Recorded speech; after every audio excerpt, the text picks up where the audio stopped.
মানুষদেরকে কোরআন পড়াবেন না, কোরআন বোঝাবেন না, কোরআনের জন্য কান্না শিখাবেন না, কোরআনের জন্য তার হৃদয় তড়ফড় করবে না, কোরআনের হুকুমে ফজরের নামাজ জামাতে পড়বে না, কোরআনের হুকুমে তার স্ত্রীকে পর্দা করাবে না, কোরআনের হুকুমে হালাল উপার্জন শিখবে না, কোরআনের হুকুমে দুর্নীতি বন্ধ করবে না। যে সমাজের 99 জন লোক হারামে লিপ্ত, কোরআন বিরোধিতায় লিপ্ত, আপনি কোরআনের সমাজ করবেন শুধু ঢালাও গল্প দিয়ে আর মানুষের কাছে ভোট নিয়ে? এই সমাজে আপনার কাজ হলো আজকে থেকে প্রতিদিন অন্তত 10টা মানুষকে মসজিদে নেওয়া, নামাজি বানানো, প্রতিদিন কিছু মানুষকে কোরআন পড়ানো।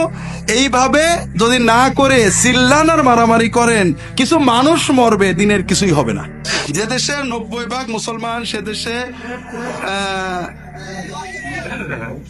সরকার নাকি লেখা শাস্ত্র যদি মূর্তি পূজা করে, মূর্তি বানায়, বিভিন্ন জায়গায় মূর্তি প্রতিষ্ঠা করে, শিকাসি যন্ত্র প্রতিষ্ঠা করে, সরাসরি আগুন পূজা করে, কবর পূজা করে, ওই সকল গোষ্ঠী আমাদের জন্য সংবিধান রচনা করেছে। তাতে লেখা আছে প্রজাতন্ত্রের সার্বভৌমত্বের মালিক জনগণ ও জনগণের ক্ষমতার উৎস। এমন অবস্থায় আমাদের করণীয় কি? আমাদের করণীয় সবার গলায় দড়ি নিয়ে মরে যাওয়া। আপনি যা বলেছেন সব ভুয়া কথা। এদেশের 90% মুসলমান কে বলেছে আপনাকে?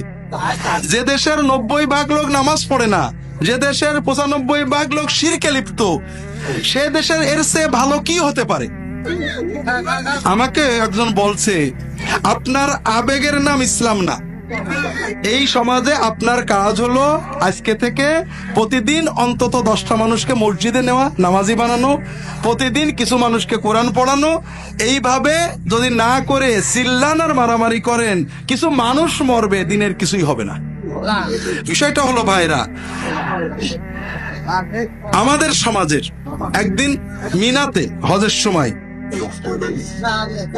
একজন বলছে, ভালো আলেম, যে সমাজ থেকে কোরআন উঠে গেল, কোরআনের সমাজ আর হলো না।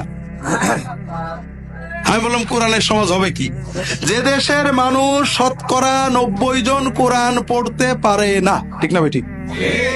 যে দেশের 99.999999999 জন কোরআনের অর্থ বোঝে না, ঠিক না ভাই? ঠিক। সেই দেশে কোরআনের সমাজ আসবে। এই কথা যে বলে, তার কি পাবনায় জায়গা হবে না আপনাদের 5 মাইলে জায়গা হবে? এখন উনি বলছেন তাহলে তো আর কোনোদিনই হবে না। তার মানে আপনি শর্টকাট চান। কিভাবে হবে? মানুষদেরকে কোরআন পড়াবেন না, কোরআন বোঝাবেন না, কোরআনের জন্য কান্না শিখাবেন না, কোরআনের জন্য তার হৃদয় তড়ফড় করবে না, কোরআনের হুকুমে ফজরের নামাজ জামাতে পড়বে না, কোরআনের হুকুমে তার স্ত্রীকে পর্দা করাবে না, কোরআনের হুকুমে হালাল উপার্জন শিখবে না, কোরআনের হুকুমে দুর্নীতি বন্ধ করবে না। যে সমাজের 99 জন লোক হারামে লিপ্ত, কোরআন বিরোধিতায় লিপ্ত, আপনি কোরআনের সমাজ করবেন শুধু ঢালাও গল্প দিয়ে আর মানুষের কাছে ভোট নিয়ে? কে বলেছে আপনাকে? না, এটা পথ না। একটু কষ্ট করতে হবে, দিনের দাওয়াতে বেরোতে হবে। এই সমাজে আমি যখন বাংলাদেশের বর্তমান সংবিধানে বিসমিল্লাহির রহমানির রহিম আছে, তাই না? আবার গণতন্ত্র, সমাজতন্ত্র, ধর্ম আছে না? আছে না? নেই? আমাকে একজন বললো, ভাই এতদিনে একটা অরিজিনাল বাংলাদেশে ইসলামী সংবিধান পাওয়া গেছে। কেন ভাই? বলে দেখেন, আমরা যখন চট্টগ্রাম থেকে গাড়িতে উঠি তখন কোরআন শরীফ চালাই। দেখছেন, প্রথমে উঠেই কি চালাই? কোরআন শরীফ চালাবে, সূরা ইয়াসিন চালাবে। কেউ যদি বিরোধিতা করে গাড়িতে নামাই দেবে। এরপরে গান চালাই।